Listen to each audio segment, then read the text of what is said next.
यीशु मसीह के सामर्थी नाम में सभी श्रोताओं को अनुग्रह एवं शांति बहुतायत से मिलती रहे। आमीन। अति प्रिय श्रोता, आज की शाम एक बार फिर से महिमा की शाम है, क्योंकि मेरे अति प्रिय श्रोता, हाँ, अपने वचन के अनुसार परमेश्वर एक बार फिर से आपको महिमान्वित करेगा।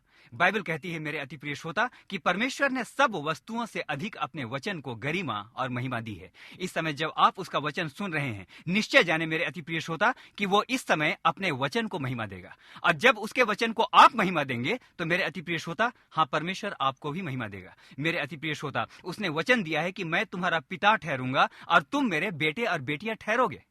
मेरे अनाथ श्रोताओं, मेरे छोड़े गए श्रोताओं, आज की शाम आनंदित हो जाएं, क्योंकि परमेश्वर आज आपको एक महिमा में जीवन देने जा रहा है। मेरे अति प्रिय श्रोता, आज मैं आपको कहना चाहता हूं, क्योंकि उसने सब वस्तुओं से बढ़कर अपने वचन को आदर दिया है, इसलिए आज वो अपने उस वचन का आदर करेगा। उसने वचन दिया है कि मैं तुम्हारे आगे आगे चलूंगा और पीछे से तुम्हारी रक्षा करूंगा, तो वो निश्चय अपने वचन को महिमा देगा। उसने यदि कहा है कि चाहे पहाड़ टल जाएं और पहाड़ियां हट जाएं तो भी मेरी करुणा तुझ पर से ना हटेगी, तो आज की शाम मेरे अति प्रिय श्रोता आपके साथ ऐसा ही होगा, क्योंकि उसने अपने वचन को सब वस्तुओं से बढ़कर आदर और महिमा दी है। मेरे अति प्रिय श्रोता, आज की शाम निश्चय जाने, जब उसने वचन दिया है कि मैं तुम्हारे घावों पर पट्टियां बांधूंगा, तो वो ऐसा ही करेगा, क्योंकि वो परमेश्वर है। और उसके विषय में बाइबल इस प्रकार से कहती है कि वो मनुष्य नहीं कि वो झूठ बोले। मेरे अति प्रिय श्रोता, मनुष्य कह सकता है, शायद आपको गलतफहमी हुई है, मैंने तो ऐसा कहा ही नहीं। हाँ, ये ठीक है कि मैंने आपसे कहा था कि नौकरी लग जाएगी, लेकिन मैंने आपको नौकरी दिलाने की प्रतिज्ञा नहीं की थी। मेरे अति प्रिय श्रोता, लेकिन इस समय आनंदित हो जाएं। इस समय अनुग्रह कार्यक्रम के श्रोताओं, उत्साहित होकर परमेश्वर का वचन सुने, क्योंकि जिस परमेश्वर का वचन आप सुन रहे हैं वो कभी नहीं कह सकता कि मैंने तुम्हें चंगा करने की प्रतिज्ञा कभी नहीं की, क्योंकि वो मनुष्य नहीं है कि वो झूठ बोले।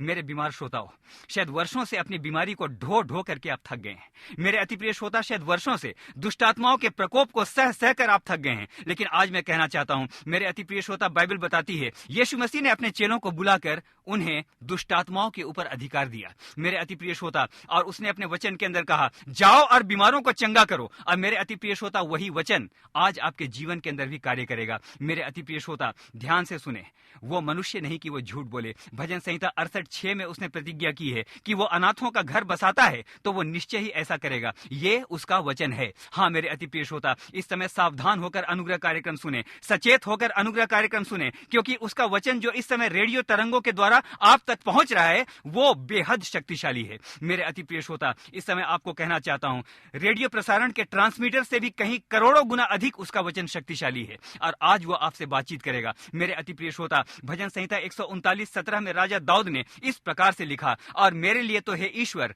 तेरे विचार क्या ही बहुमूल्य हैं, और उनकी संख्या का जोड़ कैसा बड़ा है। मेरे अति प्रिय श्रोता, दाऊद ने यह भजन उन परिस्थितियों में लिखा जब उसके लिए कोई भला या बहुमूल्य विचार करने वाला नहीं था। वो राजा बन चुका था, सिंहासन उसे मिल चुका था, मगर उसके चारों ओर राजद्रोह, विश्वासघात और अनिष्ट के विचार मंडरा रहे थे। उसका अपना बेटा अबशालोम अपने ही पिता से बगावत कर बैठा था। वो अपने ही पिता को अपदस्थ करके राजा बनना चाहता था। उसकी पत्नी मीकल अपने पति को तुच्छ समझती थी। विद्रोही बढ़ते जा रहे थे। वो चारों ओर से घिर गया था। बेशक वो राजा था, लेकिन उसने इस बात को जान लिया था, मनुष्य प्रतिज्ञा करता है, मनुष्य साथ चलने की प्रतिज्ञा करता है, लेकिन ओ मेरे अपने मंत्री, हाय यहां तक कि मेरा अपना बेटा भी अपने वचन से फिर गया है। मेरे अति प्रिय श्रोता, और इन्हीं परिस्थितियों में उसने इस भजन को लिखा। बेशक वो राजा था, लेकिन वो अपने ही लोगों से घिर गया था। मेरे अति प्रिय श्रोता, इस समय ध्यान के साथ सुने, उसके अपने ही लोग उसके पीछे पड़े हुए थे, उसे मार डालने के षड्यंत्र रचे जा रहे थे, कोई गद्दी छीनने की फिराक में था। मेरे अति प्रिय श्रोता, दाऊद को खुद समझ में नहीं आ रहा था कि कौन सच्चा है, किस पर वो विश्वास करे, किसके मन में उसके लिए क्या है। वो अपनी मर्यादा के कारण बहुत बार कुछ नहीं कह पाता था। उसने सोचा, फिलहाल जो कुछ चल रहा है उसे देखते हुए चुप रहने में ही मेरी भलाई है। मेरे अति प्रिय श्रोता, क्या आज की शाम आपकी स्थिति भी ऐसी ही है? शायद आपके चारों ओर से लोग आपके विरुद्ध बगावत की गोष्ठी कर रहे हैं, जादू टोना कर रहे हैं, आपको समझ में नहीं आता आपके कार्यालय में कौन हितैषी है और कौन विश्वासघाती। शायद आपके ही बच्चे आपके विरुद्ध खड़े हो गए हैं। चारों ओर षड्यंत्र, आपका शरीर आपके विरोध में खड़ा हो गया है। शायद आपके रिश्तेदार कहते हैं, कब ये मरे ताकि हम इसकी संपत्ति को हथिया लें।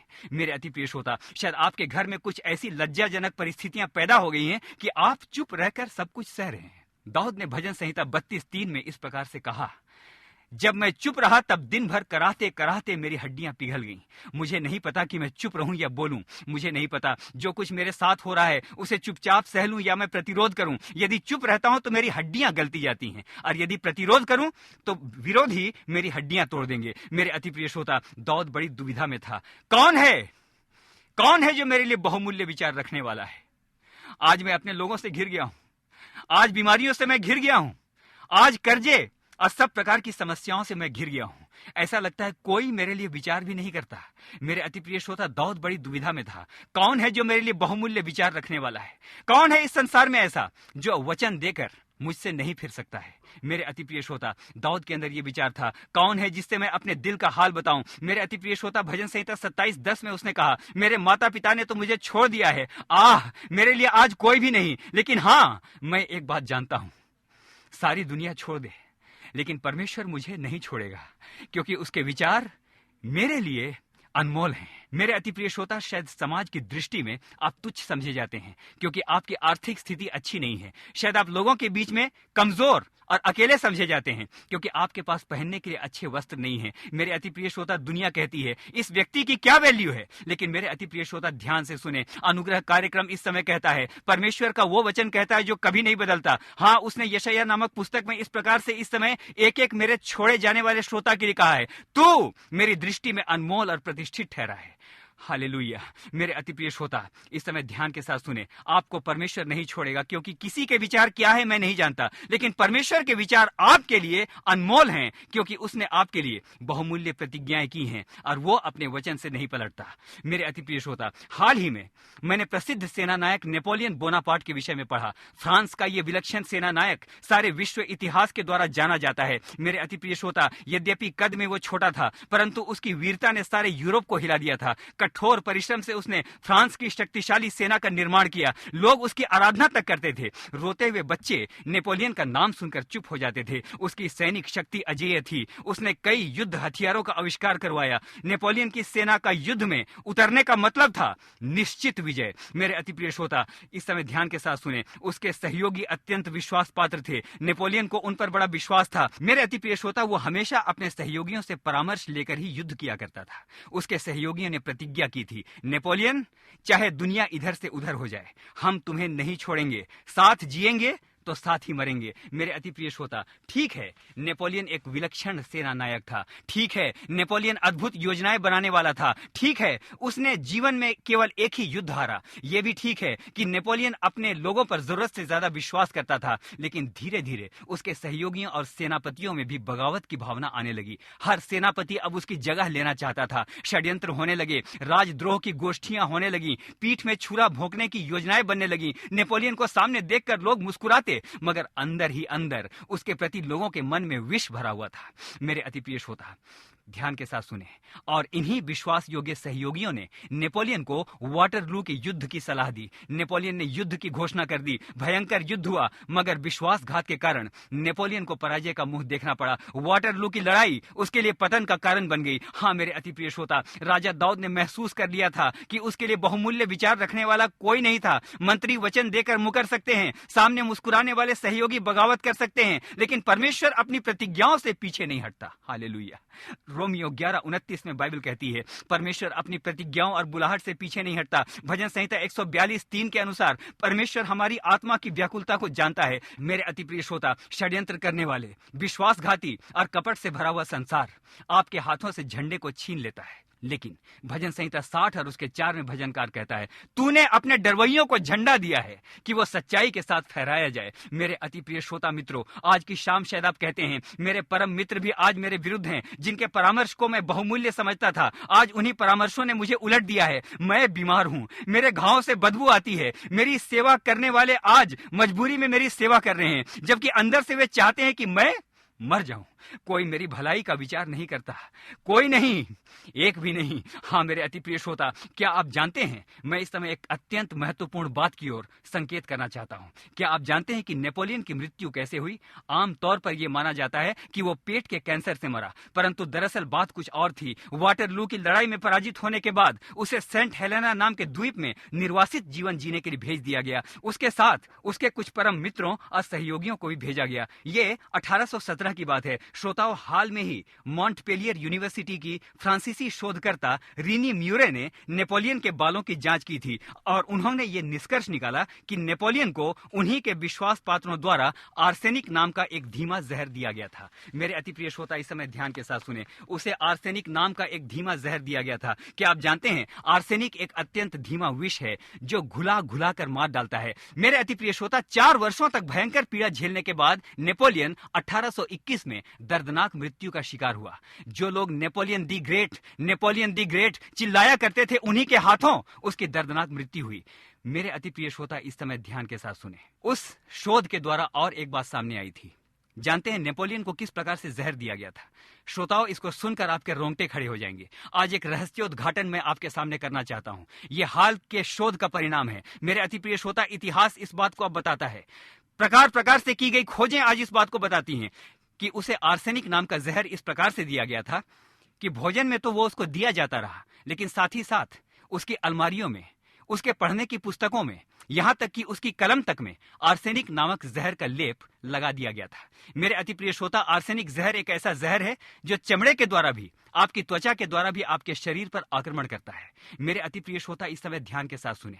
शैतान भी इसी प्रकार से मेरे और आपके पीछे लगा रहता है। मेरे अति प्रिय श्रोता, मैंने आपको बताया था, अलमारियों में, हाँ, पढ़ने की पुस्तकों में, लिखने की कलम में, मेरे अति प्रिय श्रोता, यहां तक कि उसके कमरे में बिछे गए कालीन के अंदर भी आर्सेनिक का लेप लगा दिया गया था। और मेरे अति प्रिय श्रोता, यही वजह है वो धीरे धीरे करके एक दर्दनाक मौत का शिकार हुआ। मेरे अति प्रिय श्रोता, इस समय मैं आपसे कहना चाहता हूं, ध्यान के साथ सुने। उसकी अलमारियों में आर्सेनिक जहर पोत दिया गया था, उसकी पुस्तकों में आर्सेनिक जहर पोत दिया गया था, उसकी कलम में आर्सेनिक जहर पोत दिया गया था। इस समय ध्यान के साथ सुने, बड़े ध्यान के साथ सुने। इस समय अनुग्रह कार्यक्रम आपसे पूछता है, शायद आपकी अलमारी में कुछ ऐसी वस्तु है, मेरे अति प्रिय श्रोता, जिसमें शैतान ने आर्सेनिक नामक जहर को पोत रखा है। मेरे अति प्रिय श्रोता, कौन सी किताबें आप पढ़ते हैं? मैं पूछना चाहता हूं, किस प्रकार का संगीत आप सुनते हैं? क्या आपको मालूम है कि संभवतः इसमें शैतान ने अपनी परीक्षाओं के विष का लेप लगा दिया हो और धीरे धीरे आप एक दर्दनाक मृत्यु का शिकार हो रहे हैं। मेरे अति प्रिय श्रोता, इस समय ध्यान के साथ सुने। हो सकता है आपके शुभचिंतक मित्र आपको थोड़ी थोड़ी ड्रग्स दे रहे हैं। हो सकता है आपके शुभचिंतक मित्र आपको थोड़ी थोड़ी स्मैक दे रहे हैं। वो कहते हैं, हम तुम्हारे दोस्त हैं। मेरे अति प्रिय श्रोता, मेरी समझ में नहीं आता कि जो आपके मित्र और शुभचिंतक कहलाने का दावा करते हैं, वो आपको अल्कोहल और ड्रग्स कैसे दे सकते हैं? मेरे अति प्रिय श्रोता, सिर्फ उस आर्सेनिक विष का सेवन करने के कारण नेपोलियन की मौत नहीं हुई, लेकिन उसके कमरे की हर वस्तु में आर्सेनिक जहर का लेप लगा दिया गया था। सावधान अनुग्रह कार्यक्रम के श्रोताओं, आपके कमरे में चारों ओर क्या है? सावधान मेरे अति प्रिय श्रोता मित्रों, आप जिन लोगों से मिलते हैं उनके जीवन को ध्यान के साथ देखें। कहीं ऐसा तो नहीं कि उनके द्वारा शैतान आपके जीवन के अंदर धीरे धीरे विष को घोल रहा है। थोड़ा सा हंसी ठट्ठा, मेरे अति प्रिय श्रोता, थोड़ी सी बुराई, मेरे अति प्रिय श्रोता, थोड़ी सी उन बातों को देखना जिनको देखने के कारण हम कई बार अपने जीवन के अंदर आत्मिक रूप से कोसों पीछे जा सकते हैं। मेरे अति प्रिय श्रोता, याद रखें, शैतान ने भी आपको सेंट हेलेना नामक एक द्वीप में अकेले कैद कर दिया है। वहां पर कुछ आपके सहयोगी और मित्र हैं, लेकिन इस समय मैं आपसे कहना चाहता हूं, प्रार्थना करें, इस समय प्रार्थना करें। प्यारे परमेश्वर, इस समय रेडियो कार्यक्रम के द्वारा आपकी शक्तिशाली तरंगे इस समय जबकि मेरे कमरे तक पहुंच रही हैं, मेरे कमरे को इस समय शुद्ध कर, मेरी अलमारी को इस समय शुद्ध कर, मेरे बिछौने को इस समय शुद्ध कर। ओ प्यारे खुदावंद, यह सच बात है कि चारों ओर जब अनुग्रह कार्यक्रम आता है, मेरे अति प्रिय श्रोता, मुझको एक घटना याद आती है। एक श्रोता बहन ने लिखा, अजीत भाई, जब यह अनुग्रह कार्यक्रम ब्रॉडकास्ट होता है, उस समय शैतान इतना उपद्रवी हो जाता है कि एक दिन उसने रेडियो तक उठा करके फेंक दिया। मेरे अति प्रिय श्रोता, ध्यान के साथ सुने, आर्सेनिक जहर सिर्फ सेंट हेलेना द्वीप में नहीं दिया जाता। आर्सेनिक जहर को देने का तरीका शैतान के पास भी अलग अलग है। मेरे अति प्रिय श्रोता, मैं इस समय प्रार्थना करता हूं, जिस कमरे में आप बैठ करके इस समय कार्यक्रम सुन रहे हैं, उस कमरे से सब प्रकार की दुष्टात्मा की सामर्थ, सब प्रकार की अंधकार की सामर्थ यीशु मसीह के सामर्थी नाम में शुद्ध और पवित्र की जाए। हालेलुया। मेरे अति प्रिय श्रोता, मैं इस समय परमेश्वर का धन्यवाद करता हूं। शायद जैसा मैंने शुरू में कहा था, बहुत लोग आपको शायद थोड़ा थोड़ा ड्रग्स दे रहे हैं, लेकिन आज मेरे अंदर एक सवाल उठता है, यदि लोग आपके शुभचिंतक हैं तो आपको अल्कोहल और ड्रग्स नहीं दे सकते। यदि यहूदा इस्करियोती सचमुच यीशु मसीह को प्यार करता तो भला वो उसे कैसे बेच सकता था? मेरी जवान बहनों, हाँ, परमेश्वर ने आपको जवानी दी है, परमेश्वर ने आपको सुंदरता दी है। आपके इर्द गिर्द ऐसे ऐसे नवयुवक शायद मंडराते होंगे जो दिन भर बड़ी बड़ी बातें करते, बड़े बड़े वायदे करते और आपसे कहते हैं, हम तुम्हारे बिना नहीं रह सकते। सावधान, आपके चारों ओर आर्सेनिक जहर का लेप लगाया जा रहा है। मेरी बात का विश्वास करें, आपको मीठा जहर दिया जा रहा है। उनकी दिलचस्पी सिर्फ, अनुग्रह कार्यक्रम इस समय कहता है, उनकी दिलचस्पी सिर्फ आपके सौंदर्य और आपके शरीर पर है। आज के दिन ठान लें, आपका जीवन साथी वही बनेगा जो आपसे भी अधिक यीशु मसीह को प्यार करता है। हालेलुया। आपको धोखा नहीं होगा, जीवन में आप कभी धोखा नहीं खाएंगे। मेरे अति प्रिय श्रोता, नेपोलियन एक छत्र सम्राट था, मगर उसी के प्रेम करने वालों ने उसे मार डाला। जूलियस सीजर की मृत्यु उसी के परम मित्र ब्रूटस के हाथों में हुई। मेरे अति प्रिय श्रोता, आज मैं जिस मित्र की बात कर रहा हूं, ध्यान से सुने। नेपोलियन के अपने मित्रों ने उसे मार डाला। मेरे अति प्रिय श्रोता, नेपोलियन एक छत्र सम्राट था, मगर उसी के प्रेम करने वालों ने उसे मार डाला। क्या आप इतिहास जानते हैं? जूलियस सीजर की मृत्यु उसी के परम मित्र ब्रूटस के हाथों में हुई। लेकिन मेरे अति प्रिय श्रोता, आज इस अनुग्रह कार्यक्रम में मैं जिस मित्र की बात कर रहा हूं, वो बड़ा अद्भुत है। जब वो प्रतिज्ञा करता है कि तुम्हारे लिए जान दे दूंगा, तो बड़ी सीधाई और विनम्रता के साथ, हालेलुया, वो ऐसा ही करता है। उसका नाम यीशु मसीह है। जब वो कहता है कि मैं आकाश के पक्षियों को भी खिला सकता हूं और तुम्हें भी खिलाऊंगा, तुम्हारे बच्चों को भी पालूंगा, क्योंकि तुम्हारा मूल्य उससे बढ़ करके है। आप कहेंगे, मेरा मूल्य अजीत भाई आज कुछ नहीं है। लेकिन आज मैं कहूंगा, ऐसा कोई व्यक्ति बिना मूल्य का नहीं है जिसके लिए यीशु मसीह ने लहू बहाया है। मेरे अति प्रिय श्रोता, आपका मूल्य वन के पक्षियों और पशुओं से बढ़ करके है। मेरे अति प्रिय श्रोता, जब यीशु मसीह कहता है मैं तुम्हें खिलाऊंगा, तो वो ऐसा ही करता है। परमेश्वर की इस विश्वास योग्यता पर टिप्पणी करते हुए राजा दाऊद ने भजन संहिता 37 और उसके 25 में लिखा, मैं लड़कपन से बुढ़ापे तक देखता आया हूं, मगर कभी भी किसी धर्मी जन को त्यागा हुआ और ना उसके वंश को मैंने टुकड़े मांगते हुए देखा है। मेरे अति प्रिय श्रोता, राजा दाऊद ने यह टिप्पणी अपने बचपन या अपनी जवानी में नहीं की, जब मनुष्य परिपक्व नहीं होता है। मेरे अति प्रिय श्रोता, राजा दाऊद ने भजन संहिता 37-25 में लिखा, मैं लड़कपन से बुढ़ापे तक देखता आया हूं, मगर कभी भी किसी धर्मी जन को त्यागा हुआ और उसके वंश को टुकड़े मांगते हुए नहीं देखा है। मेरे अति प्रिय श्रोता, राजा दाऊद ने यह टिप्पणी अपने बचपन या जवानी में नहीं की, जब मनुष्य परिपक्व नहीं होता है। उसने परमेश्वर की इस महान सत्यता को जानने के लिए बुढ़ापे तक इंतजार किया, अपने बालों के पकने का इंतजार किया, और सब कुछ देखने परखने के बाद उसने इस भजन को लिखा। मेरे अति प्रिय श्रोता, हालेलुया, आज की शाम वही परमेश्वर आपका है। आज की शाम वही परमेश्वर आपका है।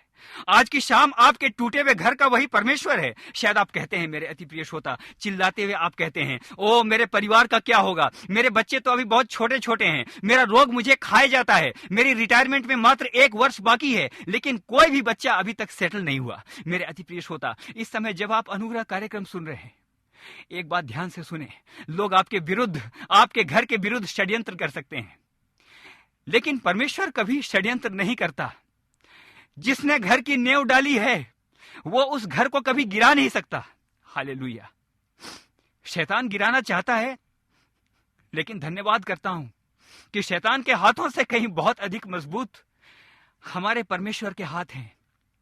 ये वो हाथ हैं, मेरे अति प्रिय श्रोता, जो लाल समुद्र को 2 भागों में बांट सकते हैं। मेरे श्रोता मित्रों, ध्यान के साथ सुने। आप शायद कर्जे में डूबे हुए दुष्टात्माओं के द्वारा घसीटे जा रहे हैं, बीमारियां आपके पीछे पड़ी हैं, लेकिन ध्यान के साथ सुने, आज आप आनंदित होकर के कह सकते हैं, शैतान तू मेरे घर को नेस्तनाबूद करना चाहता है, मेरे घर की नींव को तू हिलाना चाहता है। मेरे बच्चे इसलिए अनाज्ञाकारी हो गए हैं, कोई जुआ खेलता है, किसी के पीछे पुलिस पड़ी है। लेकिन मेरे अति प्रिय श्रोता, आज आप कह सकते हैं, शैतान तेरे हाथों से कहीं बहुत सामर्थी मेरे परमेश्वर के वो हाथ हैं जो ग्रहों और नक्षत्रों को संभालते हैं। यदि उसने मेरे घर की नींव डाली है, हालेलुया, तो वही उन्हीं हाथों से इस नींव को गिरने से भी बचाएगा। मेरे अति प्रिय श्रोता, इस समय ध्यान के साथ सुने, शायद पति पत्नी होकर इस समय आप इस कार्यक्रम को सुन रहे हैं। भजन संहिता 127:1 के अनुसार घर की नींव परमेश्वर ही बनाता है, और यदि वो ना बनाए तो मनुष्य का परिश्रम व्यर्थ है। आज की शाम आनंदित हो जाएं। यदि आप सीधे मन और सीधे विश्वास के साथ इस कार्यक्रम को सुन रहे हैं, तो फिर यदि किसी ने आपको धीमा जहर चाहे दे भी दिया है, तो मैं आपसे कहना चाहता हूं, वो जहर आज से काम नहीं करेगा। इसी समय परमेश्वर की सामर्थ सब प्रकार की गड़बड़ियों को, सब प्रकार के कंफ्यूजन और दुविधाओं को नाश करती है। शायद कानाफूसी करने वालों ने, कान भरने वालों ने आपके परिवार में, आपके कार्य क्षेत्र में झगड़ा उत्पन्न कर दिया है। शायद किसी और के बहकावे में आकर आपकी पत्नी आप पर शक करती है कि आप एक चरित्रहीन व्यक्ति हैं। आप चिल्ला रहे हैं, आप सफाई दे रहे हैं। मेरी बहनों, शायद आप सफाई दे रही हैं, मैं चरित्रहीन नहीं हूं, लेकिन कोई सुनवाई नहीं है। बच्चों, आप चिल्लाते हैं, पापा मैं पढ़ना चाहता हूं, लेकिन परिस्थितियां मेरी परिस्थितियां मेरे अनुकूल नहीं है, लेकिन मेरे बच्चों, शायद आपके माता पिता भी आपकी नहीं सुनते। आप चिल्ला रहे हैं, लेकिन आपके माता पिता, आपकी कलीसिया, आपका समाज कुछ भी सुनने के तैयार नहीं है, क्योंकि निंदा और चुगली करने वालों ने उनकी बुद्धि बिगाड़ दी है। मीठा जहर आपका सब कुछ बिगाड़ रहा है। नेपोलियन तिल तिल करके मरा। शायद आपकी भी आज यही स्थिति है मेरे अति प्रिय श्रोता। शायद आपकी इंक्वायरी चल रही है और इस समय आपको लगता है कि घर टूट जाएगा, कलीसिया टूट जाएगी, आपकी वर्षों की मेहनत पर पानी फिर जाएगा। आप इस समय चिल्ला चिल्ला करके कहते हैं, ओ मैं डगमगा रहा हूं, मैं लड़खड़ा रहा हूं, मेरे पांव कहीं नहीं ठहरते। हालेलुया। लेकिन हाँ, परमेश्वर ने कहा, मेरा वचन तेरे पांवों के लिए दीपक है और मैं ही तेरे पांवों को स्थिर करूंगा। मेरे अति प्रिय श्रोता, शायद लोगों ने अपनी प्रतिज्ञा को तोड़ दिया है। शायद इस समय आप कहते हैं, अजीत भाई, बड़े विश्वास के साथ मैंने अपने परम मित्र के पास अपने गहने रखवाए थे, आज वो कहता है तुमने मुझे कुछ दिया ही नहीं। मेरे अति प्रिय श्रोता, वो तो गहनों को देखकर भी कहता है तुमने मुझे कुछ नहीं दिया। लेकिन ध्यान के साथ सुने, गहने ना दें अपने यीशु मसीह को। अपना टूटा हुआ दिल जिसको कोई नहीं पूछता, अगर आप उसको भी देंगे तो आज वो कहेगा, मेरे बेटे, तुम्हारे टूटे हुए दिल की बहुमूल्य अमानत के लिए मैं इस समय तुझको आशीष देता हूं। हालेलुया। मेरे श्रोता मित्र, हताश ना हो। परमेश्वर की इच्छा है कि वो आपको हंसते खेलते परिवार की आशीष दे। परमेश्वर की इच्छा है कि आपको वो ऐसा घर दे जिसकी नेव चट्टान पर बनी हुई है। मेरे अति प्रिय श्रोता, बाइबल में से मुझे एक वृतांत स्मरण आता है। इसका वर्णन हमें निर्गमन के 12वें अध्याय में मिलता है। श्रोताओं, वे दिन इसराइली इतिहास के सबसे दर्दनाक दिन थे। मिस्र का शक्तिशाली निरंकुश सम्राट फिरौन रामसेस द्वितीय का शासन काल था। इसराइली लोग मिस्र की गुलामी में जीवन जी रहे थे। अपमान, अत्याचार, पीड़ा और शोषण का जीवन वो जी रहे थे। मेरे अति प्रिय श्रोता, इस समय ध्यान के साथ सुने। उनके बच्चे पैदा होने से पहले ही मार डाले जाते थे। मेरे अति प्रिय श्रोता, वे विश्व के 7 आश्चर्यों में से एक महान भीमकाय पिरामिडों का निर्माण कर रहे थे। लेकिन संसार के आश्चर्यों का निर्माण करने वालों के ऊपर भी कोड़े बरसते थे। मेरे अति प्रिय श्रोता, क्या अपनी सेवा में आप थक गए हैं? मैंने बहुत बार प्रार्थना की और परमेश्वर ने आश्चर्य कर्मों को लोगों के जीवन के अंदर प्रकट किया, लेकिन आज यही लोग मुझ पर पत्थर बरसाते हैं। यही लोग आज मुझ पर कोड़े बरसाते हैं। क्या आप कहते हैं, मैंने बहुत सारे आश्चर्य कर्मों को अजीत भाई अपनी प्रार्थनाओं के द्वारा लोगों के जीवन के अंदर प्रकट किया है, लेकिन मुझ पर आज कोड़े बरसते हैं और मेरी आलोचना होती है। शांत हो जाइए मेरे दोस्तों। इसराइली भी संसार का 7वां आश्चर्य पिरामिड जब बना रहे थे तो उन पर भी कोड़े बरसते थे। यह कोई नई बात नहीं है। मेरे अति प्रिय श्रोता, वे ईंटें बनाते थे, दास्ता की बेड़ियों में वे जकड़े हुए थे। मेरे अति प्रिय श्रोता, यहोवा की सामूहिक आराधना करना किसी अपराध से कम ना था। अक्सर वे सोचते थे, क्या परमेश्वर अपनी प्रतिज्ञाओं से मुकर गया? उसने हमारे पूर्वज इब्राहिम से शपथ खाकर कहा था, मैं तुम्हारे वंश को एक शक्तिशाली राष्ट्र बना दूंगा, मैं तुम्हें आसमान के तारों की नहीं अनगिनत करूंगा, मैं तुम्हारे आगे आगे चलूंगा। उसने हमारे पूर्वजों से जो शपथ खाई थी, क्या वो सभी व्यर्थ हैं? उसने कहा था, इसराइली लंबी सांसें ले लेकर कहते होंगे, उसने कहा था, मैं तुम्हें समुद्र के बालू के किनकों की नहीं बढ़ाऊंगा। मगर यहां तो हमारे नवजात शिशु मारे जा रहे हैं। ये क्यों?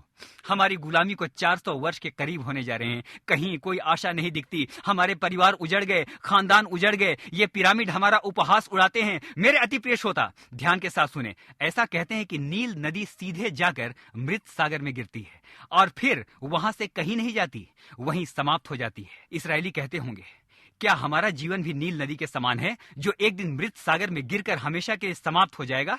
हाँ, मृत सागर, जहां के पानी में कुछ पैदा नहीं हो सकता। क्या होगा हमारा?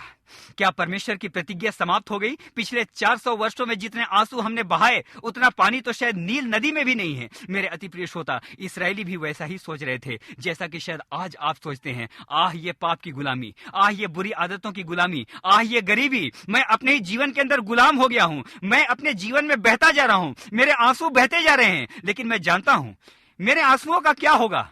कौन पूछता है अजीत भाई? ये आंसू जाकर मृत सागर में गिर जाएंगे और वहां से बाहर नहीं निकलेंगे। मेरे अति प्रिय श्रोता, शायद आप कहते हैं, क्या परमेश्वर अपनी प्रतिज्ञा से फिर गया? लेकिन मेरे अति प्रिय श्रोता, हमने शुरू में सुना था, उसने अपने वचन को सब वस्तुओं से बढ़कर महत्व दिया है। इस्राएली त्राही त्राही कर रहे थे। उन्हें यह लगता था कि परमेश्वर पलट गया है, लेकिन परमेश्वर की दृष्टि उन पर लगी हुई थी। उत्पत्ति की पुस्तक में जब मानव इतिहास की पहली हत्या हुई तो परमेश्वर ने हाबिल के हत्यारे कैन से कहा था, हाबिल का लहू पृथ्वी पर से चिल्ला चिल्ला कर मेरी दुहाई दे रहा है। मेरे अति प्रिय श्रोता ध्यान रखें, किसी निरपराध के लहू की दुहाई को परमेश्वर अनसुना नहीं करता। किसी निरपराध के आंसुओं को परमेश्वर अनसुना नहीं करता। मिस्र के तपते मरुस्थल में बहते इसराइलियों के लहू की दुहाई को परमेश्वर सुन रहा था। मेरे अति प्रिय श्रोता, दुनिया की पहली हत्या के समय में ही जब हाबिल मार डाला गया तो परमेश्वर ने अपना रवैया साफ कर दिया था कि वो निर्दोष लहू की दुहाई सुनेगा। शायद आप दिन दिन भर मजदूरी करते हैं और आपको अपनी मजदूरी पूरी नहीं मिलती, लेकिन परमेश्वर ने यह कहकर कि मजदूर को उसकी मजदूरी मिलनी चाहिए, यह स्पष्ट कर दिया कि वो कंगालों और दरिद्रों के पसीने की दुहाई सुनता है। वो अमेजिंग ग्रेस के पसीने की दुहाई सुनता है। वो हमारे आंसुओं को, मेरे अति प्रिय श्रोता, जो हम आपके लिए बहाते हैं, हम जानते हैं अमेजिंग ग्रेस के आंसू जो बहते हैं वो मृत सागर में जाकर के नाश नहीं हो जाएंगे, लेकिन मेरे अति प्रिय श्रोता, वो आपके जीवन के मरुस्थल में बहेंगे और वहां पर जीवन के जल की धाराएं फूट निकलेंगी। हालेलुया। मेरे अति प्रिय श्रोता, आज निश्चय जाने कि परमेश्वर की आग आपके उस चूल्हे में उतरना चाहती है जो कई दिनों से नहीं जला है। निश्चय परमेश्वर ने आपके घराने के प्रति यह प्रतिज्ञा की है कि वो उसे पूरा करेगा, लेकिन इसके लिए एक शर्त है। मेरे अति प्रिय श्रोता, हम कार्यक्रम के अंत में हैं। इसके लिए एक शर्त है। मेरे अति प्रिय श्रोता, इसराइलियों पर जब दुर्दशा के बादल मंडराने लगे तब निर्गमन 12:3 में परमेश्वर ने इसराइलियों को आज्ञा दी, और ये आज्ञा इस समय आपके लिए भी है। उसने कहा, इसराइल की सारी मंडली से इस प्रकार कहो। अनुग्रह कार्यक्रम इस समय एक एक श्रोताओं से इस प्रकार से कहो। हालेलुया। इसी महीने के 10वें दिन को तुम अपने अपने घरानों के अनुसार हर घराने के लिए एक एक मेमना लेकर रखो। मेरे अति प्रिय श्रोता, इसराइल को मिस्र की गुलामी से छुड़ाने का यह सबसे पहला तरीका है। यदि परमेश्वर चाहता तो समूचे फिरौन और उसके साम्राज्य को एक ही दिन में तहस नहस कर देता, लेकिन उसने ऐसा नहीं किया। उसने इसराइलियों को आज्ञा दी कि हर एक परिवार, ध्यान से सुनिए, हर एक परिवार अपने लिए एक एक मेमना लेकर आए। मेरे अति प्रिय श्रोता, इसके बाद परमेश्वर ने आगे कहा, हर परिवार एक निश्चित समय पर अपने अपने मेमने की बलि करे। 7वें पद में बाइबल कहती है, परमेश्वर ने उनसे कहा, उस मेमने के लहू को हर घर के द्वार और चौखट के सिरे पर लगाए। हाँ मेरे अति प्रिय श्रोता, मूसा के द्वारा परमेश्वर ने इसराइलियों को बताया, रात के वक्त परमेश्वर का दूत मिस्र के ऊपर से गुजरेगा और जिन घरों में ये लहू का चिन्ह नहीं दिखेगा उन घर के सभी पहिलौठों को मैं मार डालूंगा, लेकिन जिन घरों में ये चिन्ह दिखेगा, जिन घरानों में मेमने के लहू का चिन्ह दिखेगा, उस पर मैं दया करूंगा। और मेरे अति प्रिय श्रोता, ऐसे ही हुआ। बाइबल इस प्रकार से कहती है, और ऐसा हुआ कि आधी रात को यहोवा ने मिस्र देश में सिंहासन पर विराजने वाले फिरौन से लेकर गड्ढे में पड़े हुए बंधुए तक सबके पहिलौटों वरन सारे पशुओं के पहिलौटों तक को मार डाला। निर्गमन 12:30 में बाइबल कहती है, और फिरौन रात ही को उठ बैठा और उसके सारे कर्मचारी वरन सारे मिस्री उठे और मिस्र में बड़ा हाहाकार मचा, क्योंकि एक भी ऐसा घर ना था जिसमें कोई ना मरा हो। मेरे अति प्रिय श्रोता, ध्यान से सुने, परमेश्वर ने इसराइलियों को आज्ञा दी थी, हर एक परिवार के पास अपना अपना बलि का मेमना हो। जिन परिवारों ने बलि के मेमने के लहू को चौखटों पर लगाया वो सब के सब बच निकले। मेरे मन में एक सवाल उठता है, आप सुनेंगे मेरे मन में क्या सवाल उठता है। सवाल यह उठता है मेरे अति प्रिय श्रोता, हर परिवार को एक एक मेमना बलि करने की क्या आवश्यकता थी? क्या पूरे इस्राएली राष्ट्र के लिए एक ही मेमना काफी नहीं था? मेरे अति प्रिय श्रोता, मेरा मन यह सवाल बार बार उठाता है, क्या पूरे मिस्र के लिए एक ही मेमना काफी नहीं था? मेरे अति प्रिय श्रोता, ध्यान के साथ सुने, यीशु मसीह परमेश्वर का मेमना है और उसने सारे संसार के लिए अपनी बलि दी। ये ठीक है, लेकिन आज मेरे अति प्रिय श्रोता, वचन आपको कहता है, ये ठीक है कि यीशु मसीह ने ऐतिहासिक रूप से कलवरी के क्रूस पर बलि दी, लेकिन आज अनुग्रह कार्यक्रम इस कार्यक्रम के अंत में आपसे पूछना चाहता है, क्या आपके घर में व्यक्तिगत रूप से उस मेमने का लहू लगा है? यीशु मसीह सिर्फ इतिहास का प्रभु नहीं है। यीशु मसीह सिर्फ एक ऐसा व्यक्ति नहीं जिसने सबके लिए बलिदान दिया। आज मैं पूछना चाहता हूं, आपके घर की चौखटों पर उस मेमने का लहू लगा है कि नहीं? मेरे अति प्रिय श्रोता, सारे संसार को बचाने के जब एक ही मेमना काफी था तो फिर ऐसी आज्ञा क्यों दी गई कि हर घर से एक एक मेमने का बलिदान किया जाए? श्रोताओं, इस समय मैं आपसे पूछना चाहता हूं, मैं एक बार फिर से इस बात को रिपीट करूंगा मेरे अति प्रिय श्रोता, ये ठीक है कि यीशु मसीह ने सारे संसार के लिए अपना बलिदान दिया, लेकिन इस समय परमेश्वर आपसे पूछता है, मेरा बेटा यीशु मसीह सारे संसार के लिए बलिदान हुआ, लेकिन क्या वो तुम्हारे लिए व्यक्तिगत रूप से मरा? क्या वो तुम्हारे परिवार के लिए मरा। मेरे अति प्रिय श्रोता, शायद आप कहते हैं मेरे परिवार में असमय मृत्यु और दुर्घटना होती है, मेरे घर में बीमारियों का अड्डा बना रहता है, मेरे घर में कमाई तो बहुत है लेकिन कमाई पर आशीष नहीं है। हम कमाते तो हैं लेकिन भोजन से ज्यादा खर्च दवाइयों में होता है। मेरे अति प्रिय श्रोता, आइए इस समय अपने अपने मनों को तैयार करें। इस समय अपने अपने मनों को तैयार करें। मेरे अति प्रिय श्रोता, इस समय परमेश्वर आपको बहुतायत के साथ आशीष देने जा रहा है। मेरे अति प्रिय श्रोता, अपने अपने मनों को तैयार करें और इस समय अपने आप को मेरे अति प्रिय श्रोता परमेश्वर के हाथों में डाल दें। मैं इस समय कहना चाहता हूँ, हाँ ये सच है, नेपोलियन बोनापार्ट को धीमा आर्सेनिक जहर दे करके मारा गया।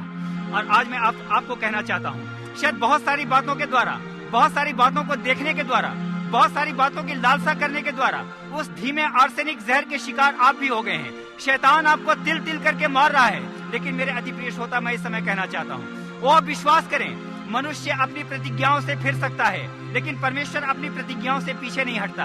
आइए अपने अपने हाथों को इस समय स्वर्ग की उठाएं। इस समय परमेश्वर की महिमा में अपने अपने हाथों को उठाएं। अगर उसने 400 वर्ष के बाद इस्राएलियों की प्रार्थना को सुना तो मैं विश्वास करता हूँ आज वह हमारी प्रार्थनाओं का भी उत्तर देने वाला परमेश्वर है। आज वह हमारे आंसुओं का भी उत्तर देने वाला परमेश्वर है। हालेलुया। मेरे अति प्रिय श्रोता, आइए अपने अपने हाथों को स्वर्ग की उठाएं। मैं इस समय कहना चाहता हूँ, जितने लोग इस समय अमेजिंग ग्रेस के रिकॉर्डिंग स्टूडियो में हैं, इस समय वो भी अपने हाथों को उठाएं। इस समय परमेश्वर आपसे भी बातचीत कर रहा है। एक मेमने का लहू काफी नहीं है। मैं कहना चाहता हूँ, हर एक परिवार अपने लिए एक एक मेमना बलि करे। आज यीशु मसीह के लहू को अपने घर के चौखटों पर लगाएं। शैतान आर्सेनिक जहर का लेप लगा रहा है लेकिन यीशु मसीह कहता है, आज मेरे लहू का लेप लगाओ और देखो मैं तुम्हारे परिवार को किस प्रकार से आशीष देता हूँ। हालेलुया। मेरे अति प्रिय श्रोता, आइए इस समय बड़े आनंद के साथ इस समय कहें, शैतान आर्सेनिक जहर का लेप लगा रहा है। मेरी अलमारियों में उसने लगा दिया है, मेरी सारी किताबों में उसने लगा दिया है, मेरे कंप्यूटर में उसने लगा दिया है, मेरे परिवार में उसने लेप लगा दिया है। लेकिन आज प्यारे यीशु मसीह, अपने हाथों को मैं तेरी ओर उठाता हूँ और इस समय मैं तेरे लहू के लेप को अपने घर के चारों ओर मांगता हूँ। और मैं जानता हूँ आपका लहू इस समय मुझको पूरी तरह से शुद्ध करेगा। हालेलुया। आइए धन्यवाद के साथ कहें, शैतान आर्सेनिक जहर लगा रहा है लेकिन मैं इस समय कहता हूँ हालेलुया। आपका धन्यवाद करते हैं खुदावंद, आपका धन्यवाद करते हैं। इस समय आप क्या कहेंगे मेरे अति प्रिय श्रोता? आइए इस समय एक साथ कहें मेरे अति प्रिय श्रोता, शैतान को लेप लगाने दीजिए।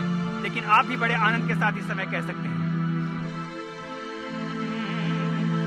लहू जो बहता गया पापों को धोता गया, लहू जो बहता गया। शैतान के आर्सेनिक जहर का लेप इस समय कम होता जा रहा है क्योंकि यीशु मसीह का लहू इस समय आपके कमरे को, आपके दिल को, आपके जीवन को अपने कंट्रोल में ले रहा है। आनंद के साथ कहें, पापों को धोता गया, इस लहू से तेरा मेरा जीवन बचाया गया, लहू जो बहता गया। Hallelujah Lord. मेरे अति प्रिय श्रोता, अपने अपने हाथों को उठाएं। हम इस समय प्रार्थना करने जा रहे हैं। सामर्थी पिता परमेश्वर, इस समय आपके सामर्थी नाम पर अपने एक एक श्रोता भाई और बहन को मैं आपके धन्य सिंहासन के सामने लेकर के आता हूँ। प्यारे प्रभु जी, मनुष्य इनके जीवनों में अपनी प्रतिज्ञा से मुकर गया है। आज ये टूटे हुए दिल के साथ आपकी ओर देख रहे हैं। मेरे प्यारे खुदाबंद, इनके अपने प्रेम करने वालों ने इनके घरों के अंदर काना फूसी का जहर, प्यारे प्रभु जी चुगली करने का जहर, षड्यंत्र के जहर को लेप दिया है। मेरे अति प्रिय श्रोता, इस समय परमेश्वर आपसे कहता है, अपने हाथों को इस समय स्वर्ग की उठाएं। इस समय अपने परमेश्वर से इस समय बातचीत करें। आपके और परमेश्वर के बीच में इस समय मैं खड़ा हूँ और इस समय मैं कहना चाहता हूँ, मेरे प्यारे खुदाबंद, इनके जीवनों में शैतान ने अपने जहर को पूरी तरह से लेप दिया है। लेकिन मैं इस समय कहना चाहता हूँ, आपका लहू इस समय इनके जीवनों को अपने कंट्रोल में ले। सब प्रकार की बीमारी, सब प्रकार के कैंसर, सब प्रकार के फोड़े, सब प्रकार के मुंह के छाले, सब प्रकार के गले की बीमारियां, सब प्रकार की मस्तिष्क की बीमारियां, मेरे प्यारे खुदावंद, सब प्रकार की दुष्ट आत्माएं इनके जीवनों से इसी समय बाहर निकलने पाए। खुदावंद, एक एक जन को इस समय चंगा करें। मेरे अति प्रिय श्रोता, अपने अपने हाथों को स्वर्ग की ओर उठाएं। आइए अंत में उसकी सामर्थ को इस समय रिसीव करें। मेरे प्यारे खुदावंद, इस समय एक साथ हम गाते हुए कहते हैं, हालेलुया,